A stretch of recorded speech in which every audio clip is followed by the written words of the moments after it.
αλλά όλοι εκείνοι που κουβαλάς στην καρδιά σου. Κεφάλαιο ταταρακά. Το Αϊόνιο Σόι. Τα χρόνια πέρασαν, αλλά οι ιστορίες παρέμειναν ζωντανές. Η ζωή στην Αθήνα συνέχισε να είναι γρήγορη, αλλά οι Τριανταφύλου και οι Χαμπαίες είχαν βρει το αντίδοτο, το κυριακάτικο τραπέζι. Κεφάλαιο Κένετεχια. Το μεγάλο ταξίδι. Ο Ιούλιος έφτασε και οι δύο οικογένειες, φορτωμένες με βαλίτσες, ξεκίνησαν για την Κρήτη.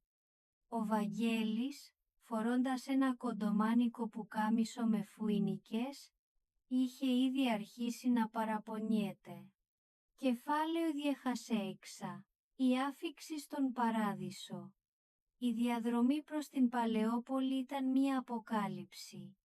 Τα βουνά, η γκρεμούι και η μυρωδιά της θάλασσας μάγεψαν ακόμα και τον πιο δύσπιστο. Κεφάλαιο Δeiατέεκα. Μαθήματα ζωής στα βουνά. Οι μέρες στην Κρήτη κύλησαν σαν το νερό στην πηγή.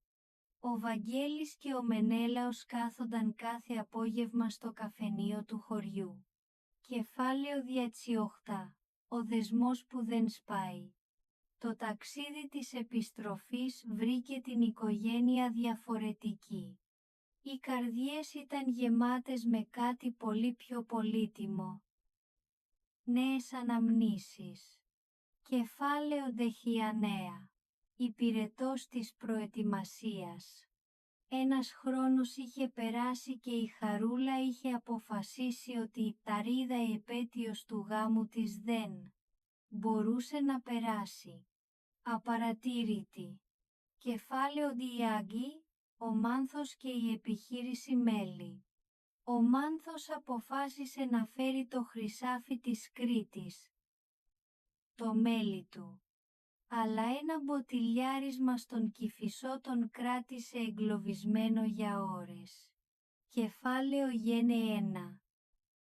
Η κληρονομιά του Σιλού Ψέματος, η Σάντρα, η μεγάλη κόρη της Λιδίας, είχε αρχίσει να δείχνει τα πρώτα σημάδια της οικογενειακής κληρονομιάς του ψέματος. Κεφάλαιο Διγία.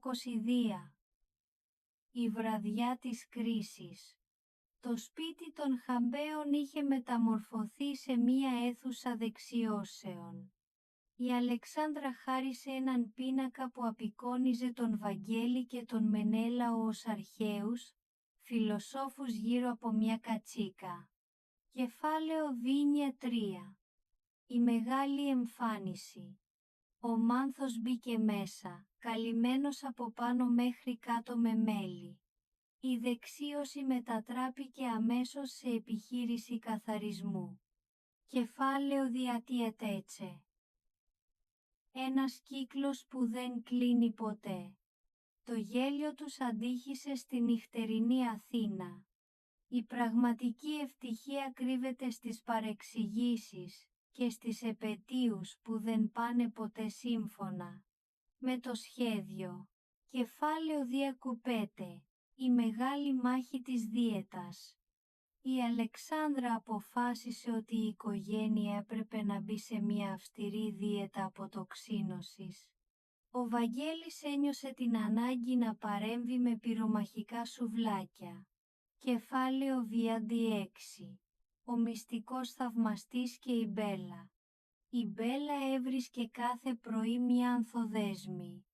Ο μυστικός θαυμαστής ήταν ο Μάνθος, ο οποίος έκλεβε λουλούδια από τον κήπο της Αλεξάνδρας.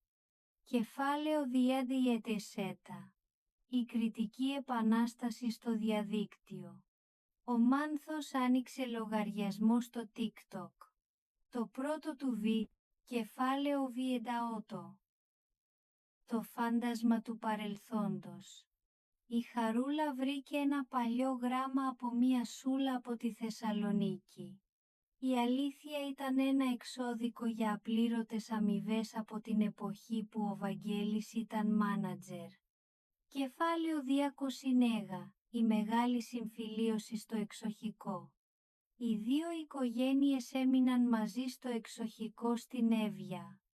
Ο Μάνθος εμφανίστηκε με μία ολόκληρη σούβλα για να σώσει την οικογένεια από την πείνα της. Δίαιτας. Κεφάλαιο 3. Το Αϊόνιο Σόι. Μια νέα αρχή. Η οικογένεια δεν είναι οι ομοιότητες, είναι η υπομονή που έχουμε στις διαφορές μας. Κεφάλαιο 31. Η εισβολή της τεχνητής νοημοσύνης. Ο Διονύσης έφερε μία έξυπνη βοηθό, την Αθηνά.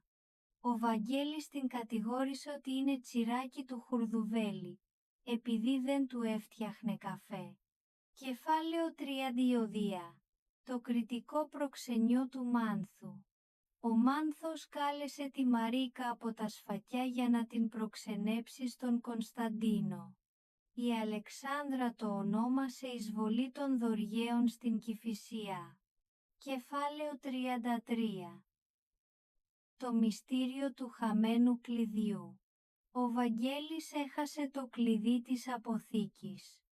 Το βρήκε μέσα στην κατάψυξη. Αλλά η έρευνα έφερε στην επιφάνεια το χαμένο ημερολόγιο της Λιδίας. Κεφάλαιο 34. Η μεγάλη μονομαχία της κουζίνας. Η Αλεξάνδρα και η Χαρούλα δήλωσαν συμμετοχή σε διαγωνισμό μαγειρικής. Το αποδομημένο παστίτσιο συγκρούστηκε με τον παραδοσιακό μουσακά. Κεφάλαιο 35. Το κρυφό χόμπι του Μενέλαου. Αποκαλύφθηκε ότι ο Μενέλαος λάτρευε τις παλιές ελληνικές βιντεοκασέτες της δεκαετίας του. Πάσερ. Κεφάλαιο 36. Ο επίλογος μιας νέας εποχής. Το σόι παραμένει ένα μοσαϊκό τρέλας και αγάπης που λάμπει κάτω από τον ήλιο της Αττικής. Κεφάλαιο 3. Τα εθέντα. Η απόδραση των σαλιγκαριών. Η εβδομάδα ξεκίνησε με ένα δέμα από την Κρήτη που δεν μύριζε μέλι, αλλά χώμα και βροχή. Ο Μάνθος είχε στείλει στον Μενέλαο μια κούτα με εκλεκτούς, κοχλιούς, σαλιγκάρια. Κεφάλαιο 38. Το έξυπνο σπίτι και ο Χάκερ Βαγγέλης. Ο Μενέλαος αποφάσισε να αναβαθμίσει την ασφάλεια του σπιτιού με ένα σύστημα που αναγνώριζε φωνές και κινήσεις.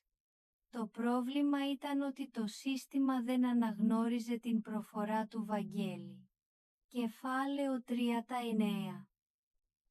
Η πνευματική αφύπνιση της Μπέλας. Η Μπέλα αποφάσισε ότι η ζωή της χρειαζόταν κάθαρση. Γράφτηκε σε ένα γκρουπ σιωπηλού διαλογισμού. Για 3 μέρες, η Μπέλα δεν μιλούσε. Επικοινωνούσε μόνο με νοήματα. Κεφάλαιο Τζαράτα. Το χαμένο κύπελο του Ονταντάωτο. Μία ανασκαφή στο υπόγειο της Χαρούλας έφερε στο φως μια παλιά κούτα. Ο Βαγγέλης έψαχνε το κύπελο που είχε κερδίσει το Γεκινεκάοκο το οκτάωστο στο τάβλι. Το κύπελο έλειπε. Κεφάλαιο 41. Ο διαγωνισμός κεντήματος. Η Αντωνία και η Χαρούλα βρέθηκαν αντιμέτωπες σε έναν διαγωνισμό κεντήματος. Η Αντωνία κεντούσε αφηρημένα σχήματα, ενώ η Χαρούλα έναν κλασικό πετεινό. Κεφάλαιο 42. Το αϊόνιο ελληνικό καλοκαίρι. Το μυθιστόρημα κλείνει με μια μεγάλη γιορτή στην αυλή των Χαμπαίων. Είναι Αύγουστος. Ο ήλιος δύει και η μυρωδιά από το ψητό κρέας ανακατεύεται με τη μυρωδιά του γιασεμιού. Κεφάλαιο 43. Το φεστιβάλ ταλέντων της γειτονιάς. Ο σύλλογος της γειτονιάς αποφάσισε να διοργανώσει ένα φεστιβάλ ταλέντων για φιλανθρωπικό σκοπό. Η είδηση αυτή έπεσε σαν βόμβα στο σπίτι των Χαμπαίων. Κεφάλαιο 94. Το ψηφιακό δέντρο.